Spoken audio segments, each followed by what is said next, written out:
Angel Pak. Bisa aja Pak. Digapit ora isa. Oh, nganggo gestur. Oh, iki ya.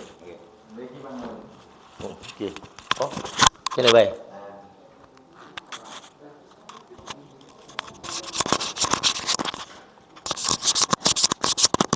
Angel Pak, wis lah. Oh, oh ya Allah. Oh iya.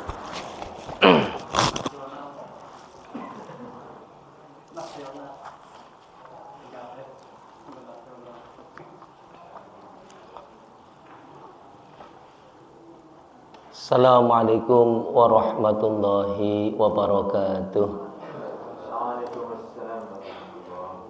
Innal hamdalillah nahmaduhu wa nasta'inuhu wa nastaghfiruh wa natawakkalu bihi wa na'udzu billahi min syururi anfusina wa min sayyiati a'malina may yahdihillahu fala mudhillalah wa may yudlil fala hadiyalah.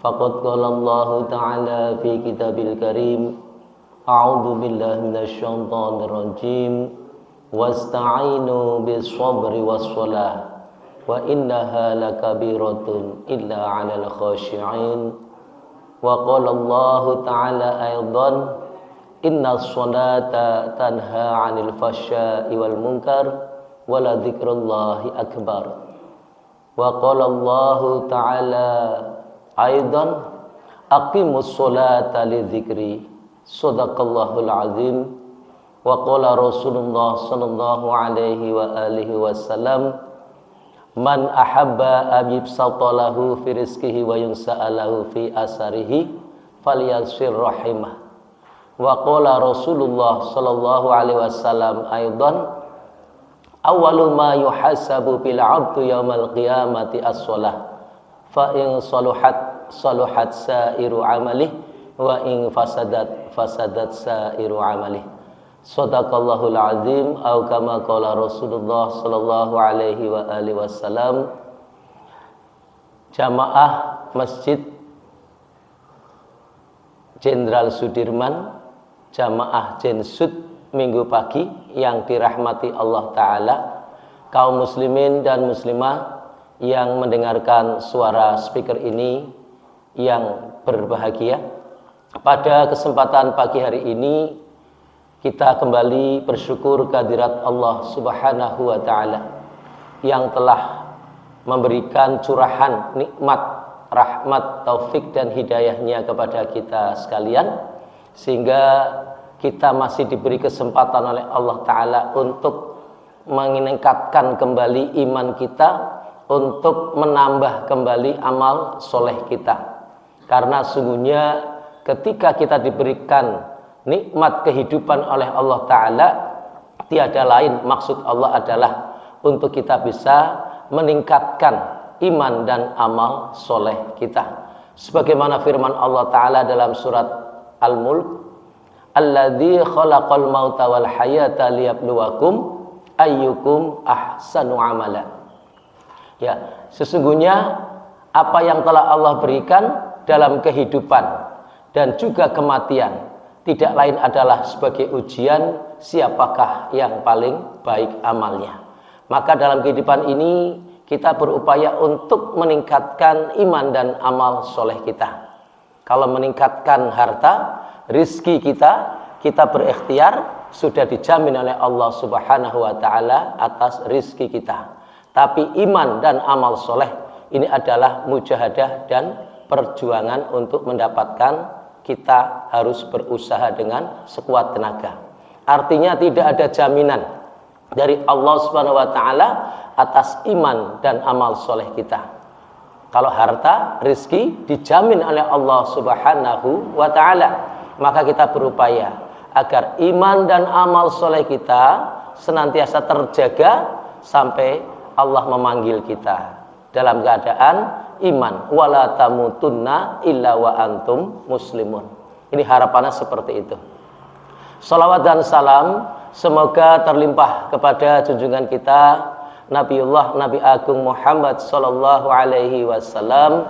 Semoga terlimpah pula pada seluruh keluarga beliau, kepada sahabat-sahabat beliau dan kepada umat beliau termasuk diri kita mendapatkan syafaat beliau ila yaumil qiyamah. Allahumma amin. Bapak Ibu yang dirahmati Allah Subhanahu wa taala, tanpa terasa kita sudah meninggalkan bulan Ramadan kurang lebih 19 hari ya, 19-20 hari dari bulan Ramadan yang mulia. Sehingga semangat atau spirit Ramadan perlu kita kuatkan kembali untuk kita bawa di dalam bulan Syawal dan bulan-bulan selanjutnya di luar Ramadan. Syawal artinya meningkat. Maka mari kita bawa spirit Ramadan kita di dalam beribadah kepada Allah Ta'ala melalui ibadah puasa, melalui ibadah qiyamul Ramadan, melalui ibadah-ibadah yang lain di dalamnya, berharap agar puasa kita, agar semangat sholat jamaah kita, qiyamul lail kita, zikir kita, doa terbaik kita yang kita lantunkan kepada Allah Subhanahu wa taala ini senantiasa kita hadirkan di dalam bulan di luar Ramadan. Oleh karenanya Bapak Ibu yang dirahmati Allah Ta'ala, masih dalam suasana Syawal, mari ya, pengajian pun kita mulai lagi di bulan ini, di tanggal ini 28 April 2024, yang berarti kita masih dalam bulan Syawal. Semoga semangat Ramadan selalu kita hadirkan sehingga mampu menghadirkan kekuatan di dalam ibadah kita, khususnya di dalam ibadah yang sudah kita laksanakan secara rutin, yaitu ibadah sholat. Karena sungguhnya ibadah sholat ini adalah ibadah yang menjadi pilar Islam. Sebagaimana sabda Rasulullah Sallallahu Alaihi Wasallam, "Buniyal Islamu khamsun, syahadati alla ilaha illallah wa anna Muhammadan abdu wa rasuluh, wa iqamis sholah wa ita'iz zakah, wa shaumi Ramadan wa hajjil bait."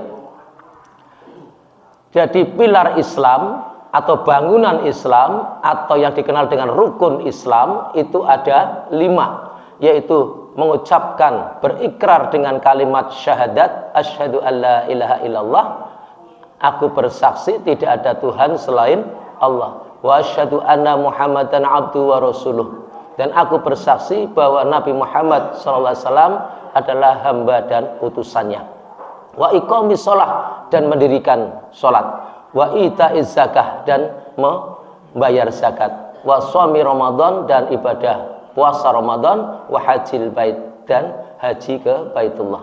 Artinya Islam adalah sebuah bangunan yang salah satunya adalah sholat, maka mari kita tegakkan dengan sebaik-baiknya. Dalam kesempatan kali ini akan kami sampaikan beberapa hadis dari kitab Fadilatus Sholah, yang mana kita tekankan di dalam menghidupkan sholat berjamaah. Karena sholat berjamaah ini adalah sholat yang nilainya lebih tinggi daripada sholat sendiri. Sebagaimana sabda Rasulullah Sallallahu Alaihi Wasallam, as-sholatul jamaati khairu min sholatil fardhi bisab'i wa isyrina darajah. Jadi sholat berjamaah itu lebih baik ya daripada sholat sendiri dengan 27 derajat. Maka mari kita tingkatkan kualitas ibadah kita pasca Ramadan ini dengan semangat Ramadan ini, agar kita bisa menjaga ya ibadah mahdhah kita, yaitu terutama adalah mendirikan sholat. Allah menggunakan kata aqimus sholah, Allah menggunakan kata bukan amalus sholah. Artinya kita mendirikan sholat, membawa segala perbuatan di dalam sholat di dalam kehidupan sehari-hari. Jadi setelah kita sholat berjamaah, agar mampu kita hadirkan setiap perbuatan dalam sholat, yaitu apa Bapak Ibu? Yaitu perbuatan yang diucapkan, yang dilakukan melalui gerakan, dan juga melalui doa-doa di dalam sholat. Ini kita wujudkan dalam kehidupan sehari-hari. Ketika melantunkan kalimat takbir Allahu Akbar dalam takbiratul ikram, maka kita agungkan Allah Ta'ala bukan saat sholat tetapi di luar sholat pun kita agungkan. Tidak ada ya yang bisa memberikan segala sesuatunya kecuali Allah Subhanahu wa taala. Al-Khaliq yang maha mencipta, Al-Malik yang maha memelihara, Ar-Razik yang maha memberikan rizki. Ini kita tekankan betul dalam hati kita, ta'asurkan betul dalam kalbu kita. Jangan sampai hanya sekedar lip service saja, ucapan saja, makna Allahu Akbar hanya di dalam lisan kita, tapi kita masukkan ke dalam hati kita. Ini namanya kita membawa sifat sholat dalam kehidupan, yaitu dengan kalimat takbir. Jadi Allah lah yang berkuasa mutlak atas segala makhluknya. Makhluk tidak bisa memberikan manfaat ataupun madarat kecuali dengan izin Allah Subhanahu wa ta'ala. Ini keyakinan kita yang luar biasa di dalam hati, harus kita tanamkan dan diwujudkan dalam perbuatan. Maka saya sering mengingatkan, jangan sampai salah pasang kita mengucapkan ya, karena bisa jatuh kita sebagaimana sabda Rasulullah bahwa banyak umatku yang kadang tanpa sadar dengan ucapan dia telah ya mengingkari keimanannya kepada Allah Subhanahu wa ta'ala. Maka iman akhir zaman itu, umat akhir zaman imannya bukan yazidu wa yanqus saja, naik turun itu enggak, tetapi umat akhir zaman itu imannya bisa datang atau pergi. Bapak Ibu hati-hati ya. Ketika kita mendapatkan satu kesembuhan misalnya dari penyakit kita ya, maka lantunkanlah kalimat alhamdulillah, berkat ya saya ikhtiar ke dokter A, berkat saya ikhtiar minum obat B ya, ini saya bisa sembuh. Kadang-kadang kita lupa ya bisa mari meriange ya, orang mengucapkan alhamdulillah tapi ya aku ingin berobat dengan dokter A misalnya gitu ya. Nah, ini kalimat ini kelihatan sepele tetapi kita sudah menafikan Allah Subhanahu wa taala dalam arti yang mungkin tanpa terasa ya. Maka ini penting Bapak Ibu. Kita mendapatkan apa saja maka kalimat Allah kita harus sertakan di awal. Alhamdulillah. Ini maka kalimat-kalimat ini harus kita selalu perkuat dengan zikrullah kita ya. Jadi kita mengucapkan sesuatu yang Allah berikan pada kita itu tidak ada kata lain kecuali alhamdulillah. Semua berasal dari Allah Ta'ala. Semua puji ya, segala puji hanya milik Allah Subhanahu wa Ta'ala. Ini salah satunya di dalam memaknai bahwa sholat yang kita lakukan ya, dalam arti perkataan, perbuatan dan pikiran kita di dalam sholat ini kita bisa wujudkan dalam kehidupan sehari-hari. Cuma yang belum bisa kadang-kadang masalah khusyuk, masalah pikiran. Justru ketika kita sholat, pikiran kita justru mau kemana-mana. Ya, kita memplanning. Ya, apalagi jadi makmum. Ya, jadi imam jelas bacaannya pasti keliru, pasti. Ya, kalau sudah jadi imam, terus kok dia sholat Allahu Akbar membaca ayat Al-Quran ya, Al-Fatihah dulu kemudian baca Al-Quran, ini ayat yang kita baca dengan semangat tapi kita pikirannya kemana itu biasanya ayatnya masih kelalen ya, ini pasti ya. Ini jadi imam, jadi makmum memplanning kegiatan yang akan kita lakukan ya selama satu hari atau mungkin setelah sholat ini. Saya nanti habis sholat mau ini dipikir semua di sini ya. Sehingga kadang-kadang kita juga sholatnya tidak khusyuk. Nah, maka mari dalam kita meningkatkan semangat Ramadan, kesempatan pengajian jihad pagi ini saya ingin membedah bagaimana kita merefleksikan makna sholat ini di dalam kehidupan sehari-hari. Saya akan kutipkan dua buah hadis yang ini sangat penting. Semoga bisa memberikan semangat kita di dalam meningkatkan sholat berjamaah Bapak Ibu. Jadi sholat berjamaah itu tidak hanya mendapatkan 27 derajat, tetapi lebih dari itu kita akan mendapatkan banyak yang telah Allah janjikan kepada kita melalui Rasulullah Shallallahu Alaihi Wasallam. Hadis ini saya ambil dari kitab Fadilatus Shalah. Hadisnya cukup panjang dan insya Allah bisa kita telaah di pagi hari ini untuk memberikan semangat kita di dalam ya membenahi sholat kita masing-masing. Karena ukuran sholat khusyuk itu yang tahu diri kita dan Allah saja. Kita tidak bisa menilai teman kita. Kita tidak bisa menilai sebelah kita, tidak bisa. Bahkan menilai ya anak kita sholat, istri kita sholat itu tidak bisa. Ya, dia melakukan sholat, ya kita hanya melihat secara lahirnya, tetapi batinnya, bacaannya dan sebagainya yang kadang-kadang perlu kita introspeksikan masing-masing. Inilah makna kita meningkatkan kualitas ibadah pasca Ramadan. Ya, insya Allah kita ambil berkait dengan masalah sholat. Hadisnya saya bacakan. An Ibnu Mas'ud radhiyallahu anhu qala, dari sahabat Ibnu Mas'ud radhiyallahu anhu, semoga Allah meridhoi, berkata, man sarahu ayyalqallahu ghoda, barang siapa yang ingin ya berjumpa dengan Allah. Ghoda di sini artinya bukan besok pagi, tetapi besok dalam arti hari kiamat. Oke, besok pada saat hari kiamat, ya.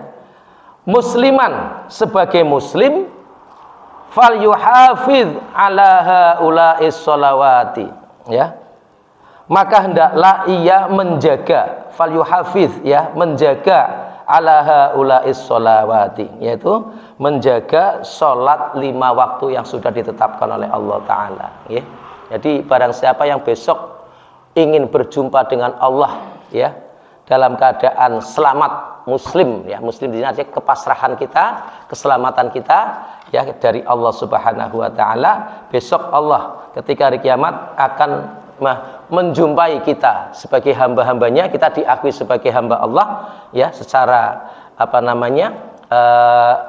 ibadah kita, ya, asari sujud kita, bekas sujud kita itu terlihat ketika sholat. Lah ini di situ Allah Ta'ala akan, ya, mengenali hambanya, ya. Rasulullah akan melihat, oh itu umatku, bersinar wajahnya, ya, akan terlihat apabila kita menjaga sholat. Haitsu yunadi bihin, ya, hendaklah ia menjaga sholat 5 waktu di tempat, ya, azan dikumandangkan, ya. Jadi sholatnya kita itu bukan hanya asal, tetapi sholatnya berjamaah, Bapak Ibu, ya. Di mana azan dikumandangkan berarti di mana? Di masjid, ya. Berada di masjid atau di musola, ya. Kita secara berjamaah. Fa innallaha ta'ala syara'a linabiyyikum, sesungguhnya Allah Ta'ala mensyariatkan, ya, melalui nabinya sallallahu alaihi wasallam, yaitu Rasulullah sallallahu alaihi wasallam, sunnanul huda, sunnah yang di dalamnya banyak petunjuk Allah dan kebaikan. Jadi salat berjamaah itu, ya, satu mendapatkan, ya, satu sunnah dari Rasulullah SAW, yaitu sunnanul huda, yaitu petunjuk dan kebaikan dari Allah Ta'ala. Jadi barang siapa yang sholat berjamaah itu, kualitas sholatnya itu maka lebih baik, dan Allah akan berikan, ya, kebaikan dan petunjuk, ya, dalam bahasa di sini adalah sunnanul huda, ya, dari apa yang disyariatkan oleh Allah Ta'ala melalui nabinya. Maka sholat berjamaah adalah satu sholat yang mendapatkan nilai sunnanul huda, petunjuk kebaikan. Walau annakum sholaitum fi buyutikum, ya, apabila engkau semuanya sholat fi buyutikum, di rumah kamu masing-masing, kama yusalli hadzal mukhtalifu, sebagaimana orang-orang yang biasa berada di rumah, fi baitihi, di rumah masing-masing, lataroktum sunnatu nabiyikum, maka sesungguhnya kita orang yang meninggalkan sunnah Rasulullah Sallallahu Alaihi Wasallam. Yang kedua, ya, jadi ketika kita sholat berjamaah, selain mendapatkan petunjuk dan kebaikan dari Allah Ta'ala, sebagaimana telah disyariatkan oleh Allah kepada Nabi kita Rasulullah Sallallahu Alaihi Wasallam, yang kedua, apabila kita sholatnya di rumah masing-masing tanpa uzur, maksudnya Bapak Ibu, ya, nanti dijelaskan di hadis lain ada uzurnya sholat berjamaah itu, diantaranya ada 2, yaitu uzur karena sakit dan uzur karena khauf. Khauf itu luas, nggih. Khauf itu artinya rasa takut, ya, rasa khawatir, gelisah, ya, tidak menentu, ya, bisa jadi karena cuaca, ya, hujan lebat, ada petir, ya, bisa juga karena badai, bisa juga karena bencana seperti di Dubai, ya. Ini maka azannya pun dirubah, Pak. Azannya itu sholatlah kamu, ya, di rumah masing-masing. Ini karena kondisional. Nah, ini namanya uzur. Tetapi kalau tidak ada uzur, berarti sholat kita itu tidak sempurna, Bapak Ibu. Karena dikatakan dalam hadis ini, la taraktum sunnata nabiyikum, ya. Maka kamu sekalian meninggalkan sunnah Rasulullah Shallallahu Alaihi Wasallam. Karena Rasulullah itu tidak sholat berjamaah, itu tidak pernah. Sampai beliau sakit menjelang ajal menjemput, ini dipapah oleh dua orang, yaitu Sayyidina Abbas dan Sayyidina Ali karramallahu wajhahu radhiyallahu anhu. Nah, ini dipapah oleh dua orang ini. Dihadirkan dipapah, ya. Papah berarti diapit gitu nggih, ya. Sampai beliau bisa berdiri menyertai para jamaah, dan imamnya adalah Abu Bakar As-Siddiq radhiyallahu anhu. Itu ditunjuk oleh Rasul untuk menggantikan beliau. Ini begitu sangat memperhatikan sholat berjamaah, Bapak Ibu. Sehingga nuwun sewu, mari kita refleksikan. Ini pengajian ini tidak ada istilah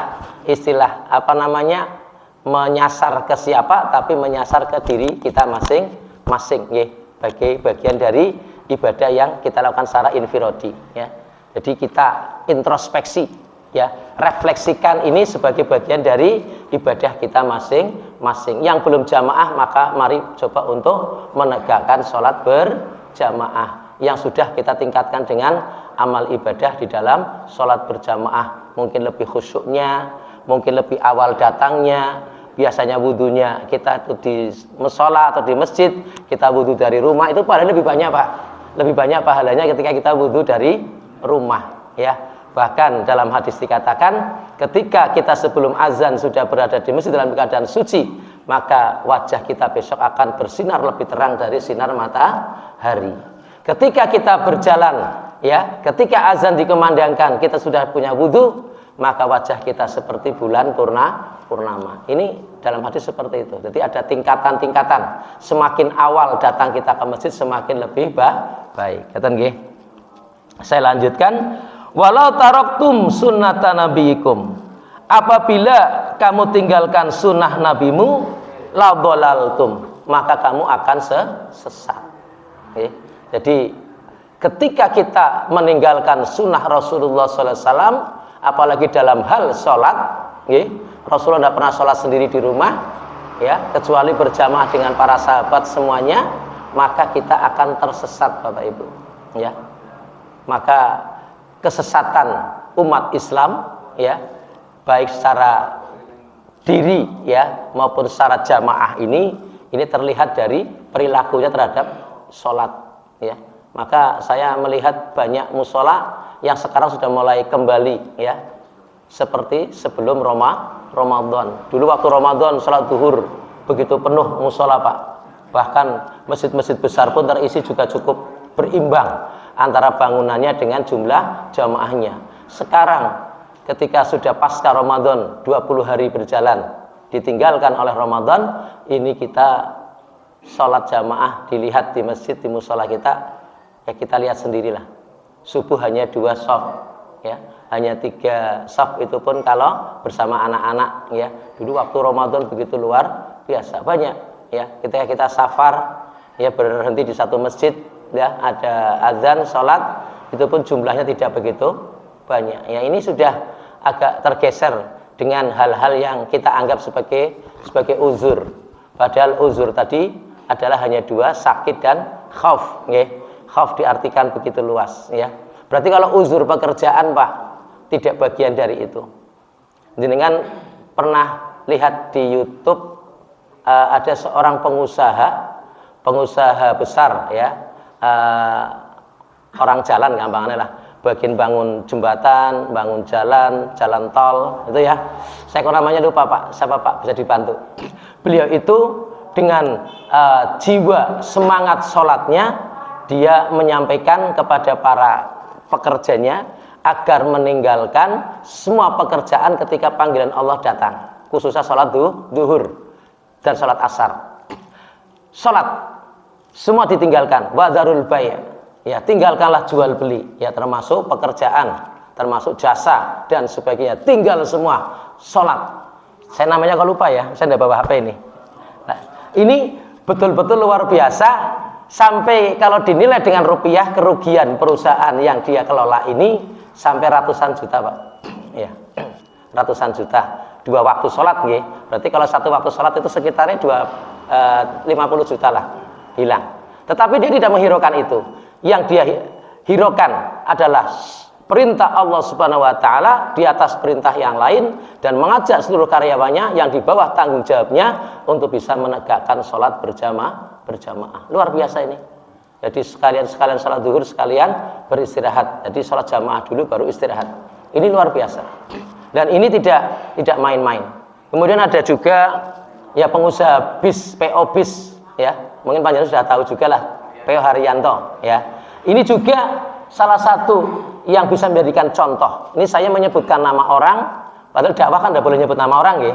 Tapi untuk kebaikan tidak apa-apa Pak. Kalau hal baik ya, memberikan satu semangat ya.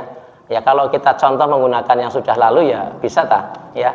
Contohnya Nabi, para sahabat gitu. Tapi ini contoh ya dalam kontekstual kehidupan nyata, ini juga bisa menjadi sebuah penyemangat. Nah ini ya ketika anak buahnya yang nyetir bis ini ya, ini juga diberi bekal untuk tidak boleh meninggalkan sholat ya.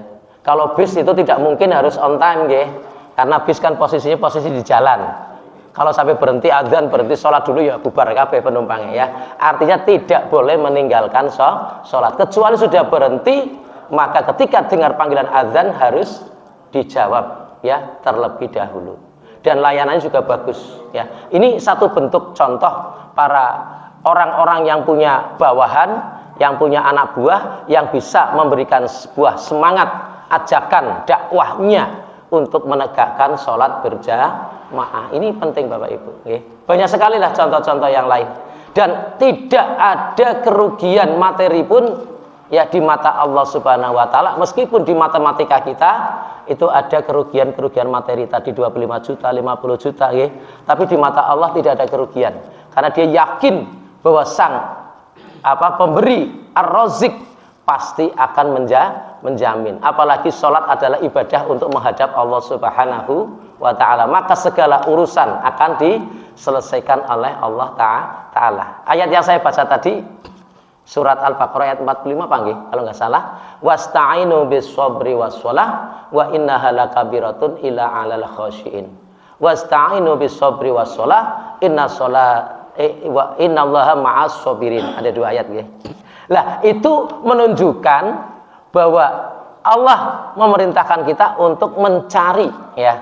Carilah ya pertolongan Allah dengan sabar dan sholat. Wasta'inu ya bis-sabri was-shalah. Wa innaha lakabiratun ila 'alal khashiin. Sungguhnya yang demikian itu sangat berat kecuali bagi orang-orang yang khusyuk. Sesungguhnya Allah ya menyukai orang-orang yang sabar. Pada ayat berikutnya seperti itu. Artinya Bapak Ibu, dengan sholat kita itu diharapkan bisa menjadi pembuka ya pintu pertolongan Allah Subhanahu wa ta'ala. Maka jadikan sholat sebagai senjata kita Bapak Ibu. Kita sudah menggunakan cara itukah atau sekedar doa saja, doa biasa maksud saya.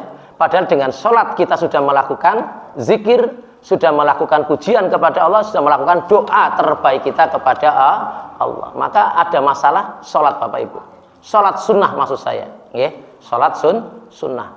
Bisa sholat hajat, ya. Bisa sholat taubat, bisa sholat ya qiyamul lail, ya. Minta pada Allah lewat jalan tol, ya. Kalau malam kan jalan sepi Pak ya. Ya hanya kita kepada Allah itu lebih cepat ibaratnya jalan tol ini jalannya Pak Ustadz Zainuddin ya almarhum. Ya, ini berarti artinya kita berupaya untuk menunjukkan ya jalan-jalan pertolongan Allah Ta'ala dengan sholat. Para sahabat dulu banyak dan itu dibuktikan langsung oleh Allah Subhanahu wa Ta'ala. Mungkin ada kisah seorang sahabat yang kelaparan Bapak Ibu, satu keluarga kelaparan. Maka suaminya pamit pada istrinya, wah istriku, saya mau berusaha untuk mendapatkan makanan. Kemana engkau pergi? Saya pergi ke masjid. Ya, perginya ke masjid Pak, bukan pergi ke pasar. Ya, ini ikhtiar mendapatkan rizki, ya, ikhtiar mendapatkan rizki, kerja itu salah satu, ya, usaha itu salah satu. Tetapi salah yang lain atau sifat-sifat untuk mendatangkan rizki yang lain adalah ada ibadah, yaitu sholat. Nah itu sahabat tadi sholat 2 rakaat dengan khusyuk ya. Kemudian setelah selesai ya, karena dekat masjid dengan rumahnya, jaraknya dekat Pak, tidak jauh ya. Dia pulang, sudah bergerakkah putaran gandumnya ada di rumah? Belum, wahai suamiku. Sholat lagi, perbaiki lagi, mungkin belum khusyuk ya. Sholat sampai 3 kali Pak, putaran gandumnya itu bisa berputar menghasilkan gandum yang cukup banyak Pak. Begitu banyak sampai berkarung-karung ya. Maka ketika dia membuka tutup gandumnya atau tutup putarannya ditutup gitu ya, maka berhenti mesin itu ya. Maka ketika disampaikan pada Rasulullah Shallallahu Alaihi Wasallam, ya Rasulullah, tadi kami kekurangan makanan, kami minta kepada Allah Subhanahu Wa Taala melalui sholat, sebagaimana janji Allah, wasta'inu bis-sabri was-shalah, maka saya berupaya untuk menghadirkan pertolongan Allah melalui sholat untuk saya minta ya. Maka Allah kasih, ya Rasulullah, bagaimana? Saya banyak gandum, nanti saya berikan pada para sahabat yang membutuhkan ya. Nah, tetapi setelah saya buka tutupnya, berhenti ya Rasulullah. Maka Rasulullah katakan, andaikan kau tidak membuka tutup itu, maka putaran gandum itu sampai hari kiamat akan berputar terus untuk menghasilkan gandum. Ini luar biasa Bapak Ibu. Ini cerita bukan cerita karangan gitu. Ini adalah asar. Jadi kejadian-kejadian yang dialami oleh para sahabat dengan sholat. Banyak. Ada yang sholat maka kebunnya turun hujan. Kebun sebelah tidak turun hujan Pak. Yang diturun hujan oleh Allah hanya kebunnya sendiri ya. Kalau nggak salah sahabat Abu Thalhah ya, saya lupa itu ya. Ada banyak kisah-kisah di dalam seperti itu. Saya lanjutkan Bapak Ibu. Wa ma min rajulin ya, dan tidaklah dari seorang laki-laki yatapoharu fayusinul dhuhru ya. Di sini menggunakan mukhatabnya rajul nggih, karena Rasulullah bicara dengan sahabat laki-laki. Ibu-ibu jangan berkecil hati ibu-ibu nggih. Neng ngono aku ora entuk salat jamaah Pak, mboten. Ini karena Rasulullah itu dalam majelis beliau itu isinya adalah para ya sahabat-sahabat ya. Sahabiyahnya tidak ikut. Adapun ikut paling istrinya sendiri, biasanya dibatasi dengan mihrab ya. Tapi Rasul mengatakannya rajul di sini menggunakan kata laki-laki, para sahabat laki-laki. Dan tidaklah seorang laki-laki yatatoharu fayusinut dhuhru, yaitu seorang laki-laki yang berwudu dengan wudu yang sempurna, summa yu'amidu ilal masjidi, dan kemudian ia ya bersengaja untuk pergi ke masjid, min hadhil masajid ya, dari masjid-masjidnya, illa kataballahu lahu bikulli khatwatin yahtuha ya, kecuali Allah Ta'ala akan ya mencatat baginya ya bikulli khatwatin khattuha, yaitu Allah akan mencatat bahwa setiap langkah yang dilangkahkan yahtuha hasanatan, yaitu langkah-langkah kebaikan Bapak Ibu. Jadi setiap langkah satu kebaikan, satu langkah satu kebaikan gitu nggih. Ning anggone motor piye Pak? Ya, putaran roda Allah lebih tahu ngitungnya. Malaikat lebih cerdas daripada kita ya. Putarannya roda gimana Pak? Ya itu hitungannya banyak juga itu ya. Jangan khawatir ya. Pak Cipto yang dari Kutosari ya, Mas Toir ya, Pak Islah yang dari perumahan, Pak Nardi yang dari Dorejo, ini dihitung oleh Allah putarannya ini, satu langkah satu kebaikan, dengan motor pun sama. Wa yarfa'uhu biha darajatan, dan satu langkah yang lain yaitu mengangkatnya dia satu derajat. Jadi satu langkah ya kebaikan ya, satu langkah dinaikkan derajat. Wa yuhuttu anhu biha sayiatan, dan satu langkah yang lain adalah menghapuskan keburukan ya, dosa-dosa kita dihapuskan Pak. Jadi sholat jamaah itu datang dari rumah ke musola ke masjid itu sudah mendapatkan 3 tiket dari Allah. Tiket pertama adalah diberikan kebaikan, tiket kedua ditingkatkan derajatnya. Derajat ini maksudnya derajat yang Allah berikan di dunia maupun di akhirat Bapak Ibu ya. Kalau ada yang menafsirkan hadis ini, darajatan ini juga bisa bermakna kehidupannya di dunia derajatnya akan dimuliakan oleh Allah Subhanahu wa Ta'ala, meskipun bukan seorang bupati, meskipun bukan seorang pejabat, tapi derajat di sisi Allah Ta'ala bukan faktor-faktor seperti itu. Tapi derajat di sisi Allah Ta'ala adalah derajat yang akan memberikan ketenangan hati kita di dalam pekerjaan kita, di dalam maslahat dengan keluarga kita, dengan lingkungan kita, itu kita merasa nyaman, enak, itu berarti kan kita derajatnya dimuliakan oleh Allah Subhanahu wa Ta'ala. Betapa banyak ya para pejabat, namun sewu, mohon maaf, ketika dia dalam melakukan satu kemaslahatan di dalam lingkungannya, ada yang tidak suka saja, ada yang tidak senang dan kebijakannya. Ini malah banyak ya. Ini artinya berarti derajatnya belum dimuliakan oleh Allah Ta'ala. Apalagi melakukan korupsi, namun sewu ya, naudzubillah. Nah, ini sudah jadi pejabat yang korup misalnya begitu ya. Beli pesawat pribadi untuk anaknya ya. Dan sebagainya ya. Ini menyalahgunakan wewenang dan sebagainya. Ini sangat berbahaya ya. Ini derajat itu artinya adalah kemuliaan di dunia dan akhirat ya. Walaqad ra'aituna, dan sesungguhnya ya kita bisa melihat wa ma yatakhallafu anha illa munafiqun ma'lumul nifaq ya.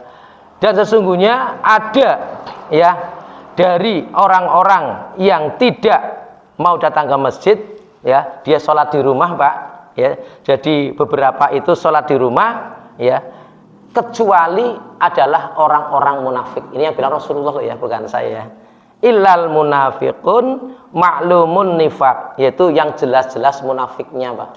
Ya Allah, ya Allah. Maka kita hati-hati nggih. Maka ya monggolah kita punya interval. Ya, tidak selalu meninggalkan jamaah Pak. Saya orang ketang maghrib sama isya, subuh Pak, zuhur asar kerja, aku harus jamaah Pak.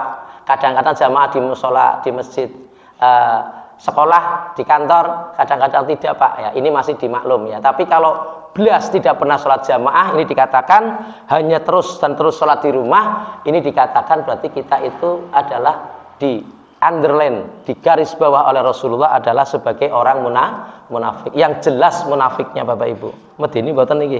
Medeni nggih. Munafik itu kan ya, innal munafikun apa Pak?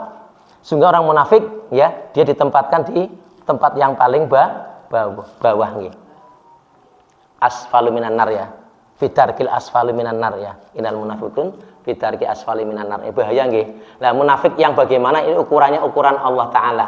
Ya semoga kita tidak termasuk, karena kita dalam hati kita tidak pernah menyalahi sholat jamaah. Ini yang dimaksud juga orang yang menyalahi sholat berjamaah. Menolak begitu maksudnya. Menolak, Allah sholat nang omah padha wae. Nah, ini sudah berarti sudah menentang syariat. Tapi kalau dia terpaksa tidak bisa, ya Allah, aku pengen nang masjid ya Allah, tapi rumahku jauh, motorku bocor, mlaku waduh ya. Nah, ini kita masih ada toleransi ke situ dan tidak menentang syariat, insya Allah tidak termasuk orang-orang munafik. Walaqad kana rajulu yu'ta yuhadai baina rajulaini hatta yuqamu fis shaf ya. Dan sesungguhnya ada pada waktu itu seorang laki-laki yang dihadirkan yu'ta biha ya, dihadirkan bersama-sama yuhada baina rajulaini di antara shaf ya, berjamaah, hatta yuqamu fis shafi, untuk ditegakkan bersama dalam sholat berjamaah. Jadi ada yang dipapah Bapak Ibu, ada yang sakit, karena sakitnya masih memungkinkan untuk bisa berjamaah, dia minta tolong sama orang lain untuk memapah. Ya seperti Rasulullah maksudnya juga seperti itu. Ya. Jadi kita walaupun sakit, ada rukhsah, kita tetap semangat. Allah, insya Allah sholat jamaah mari meriangnya aku. Ya, ini sudah luar biasa berarti kita. Ya. Sudah berjihad bersungguh-sungguh. Ya. Walaupun itu ada rukhsah kebolehan kita untuk tidak sholat berjamaah karena sakit. Ini luar biasa. Yang sering itu kadang-kadang kita ada tamu nggih Pak, Bu nggih. Tamu ya, kadang-kadang kita melu tamune malah orang salat berjamaah. Ini salah Pak. Dijak sisan salat berjamaah tamune nggih. Iya, dijak. Pamane pas wayahe azan maghrib ya, jak sekalian. Ayo kita ke masjid dulu, nanti lanjut lagi. Nanti medangnya telah sambung mana. Iya. Isya juga begitu nggih. Insyaallah berkah Pak. Apalagi tamunya datang murid-murid ya. Kemarin saya pas bulan Syawal nih, awal Lebaran ya, hari ketiga murid-murid pada datang, itu aja saya suruh, ayo ini sudah azan, sholat dulu, nanti kita lanjut lagi ngobrolnya. Ya bilang gitu, anak-anak kan mesti mau disuruh. anak-anak di bawah kendali kita, bisa. Nah, ini penting Bapak Ibu. Jadi kita punya power, ya. Maka penting kita punya kekuasaan, ya. Ya, dan mari kita manfaatkan power kita, kekuasaan kita untuk berjihad di jalan Allah Ta'ala. Marra'a minkum mungkaran falyughayyir biyadihi, ya. Fa illam yastati fa bilisani wa illam yastati wa biqalbi wa dzalika ataful iman. Jadi artinya ketika kita punya kekuasaan, manfaatkan kekuasaan untuk agama Bapak Ibu. Salah satunya hal kecil aja, ajak sholat, ya, bawahan kita, ajak sholat, ya, para orang-orang yang di bawah pengawasan kita, ya, dengan aturan bolehlah. Saya di sekolah juga membuat aturan itu. Bapak-bapak, ibu-ibu mohon mendampingi anak-anak semua untuk sholat berjamaah di musola pada saat istirahat kedua, di mana waktu azan sudah berkumandang. Kalau tidak cukup maka buat dua termin, dua gelombang, ya. Gelombang pertama, gelombang kedua. Anak pun tak buat dua gelombang karena jumlahnya 140, 70 pertama, 70 berikutnya. Imamnya juga bisa dua kali. Nah, seperti itu. Lah adapun jalan tidak jalannya secara rutin, kita bermohon pada Allah agar diberikan kekuatan, sumastaqomu, diberikan keistiqomahan secara langgeng. Anak-anak kita didoakan ketika sholat tahajud. Ini adalah langkah-langkah real di mana pengawasan kita bisa menjadikan sebuah contoh bahwa kekuasaan yang kita miliki dari Allah Ta'ala untuk kita hadirkan kebaikan kepada Allah Ta'ala, termasuk sholat. Ini termasuk, jangan sampai dilewatkan begitu. Mari Bapak Ibu kita lanjutkan. Jadi yang berhalangan ditegakkan dalam sholat shaf berjamaah. Wa fi riwayatin laqad ra'aituna wa may yatakallafu 'anis sholati illa munafiqun qad 'ulima nifaquhu aw maradun in kana rajulun la yamshi baina rajulaini hatta yatiyas sholatu, ya. Jadi pada riwayat lain ini dikatakan bahwa orang yang selalu sholat di rumah, dari sholatnya itu adalah kecuali orang-orang yang munafik, yang jelas terlihat munafiknya, au maridun, itu atau orang yang sakit, ya. Jadi boleh orang sakit, ya, tidak sholat, ya. Ingkana rajulun, ya, dan sesungguhnya ada seorang laki-laki layamsi baina rajulaini, yang dihadirkan di antara dua laki-laki atau dipapah maksudnya gitu, ya, hatta yatiyas sholata, kemudian dia mengikuti sholat.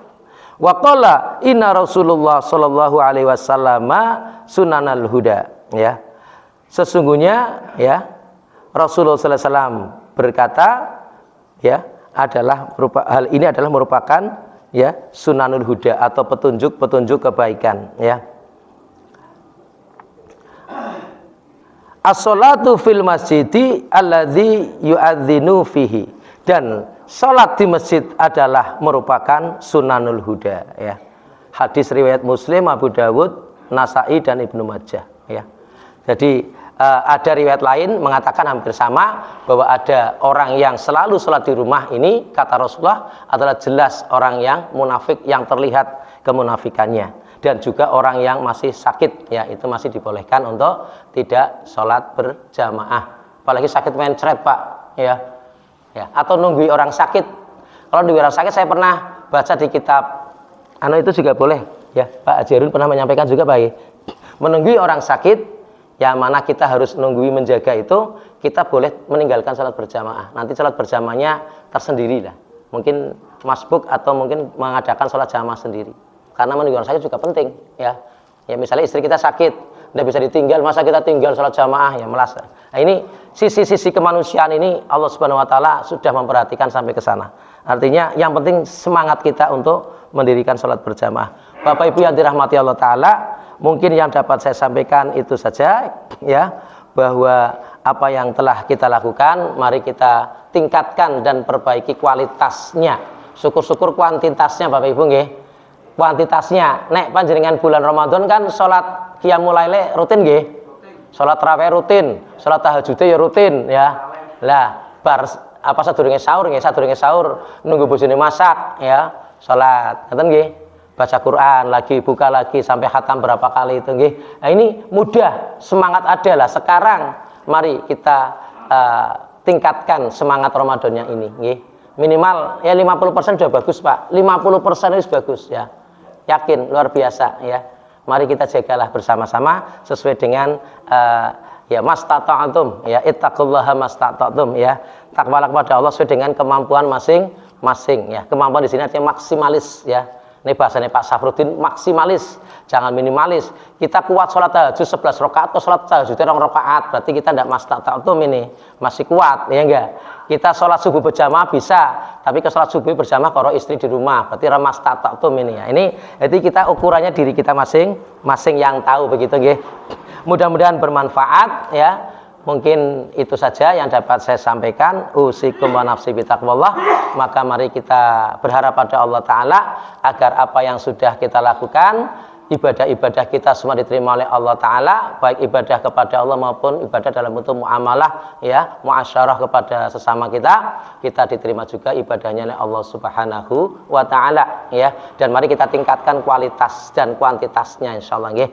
Yang biasa sholat duha ya pada saat Ramadan, sekarang ya mulai lagi sholat duha. Yang biasa Senin Kemis ya Senin Kemis, katakan ya.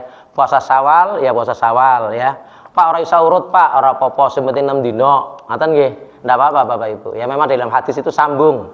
Ya Ramadan selesai 1 hari diharamkan sholat Idul Fitri, hari kedua ya Syawal kita sudah sholat sampai dengan hari ke-7 ya. Ini sudah sangat luar biasa. Mungkin itu yang dapat saya sampaikan. Mudah-mudahan ada benarnya yang saya sampaikan dan ada kesalahan dari diri saya. Pasti ada benarnya dari Allah Ta'ala dan Rasulnya. Mari kita berharap agar kita bisa melaksanakan dan menyampaikan pentingnya ini kepada saudara kita yang lain. Mari tetap bersama dengan doa kafaratul majlis. Subhanallah wa bihamdi, subhanakallahumma bihamdika, asyhadu an la ilaha illa anta, astaghfiruka wa atubu ilaih. Bila taufiq hidayah. Assalamualaikum warahmatullahi wabarakatuh. Laku senam baik. Sudah ada minumnya double. Iya, apa-apa.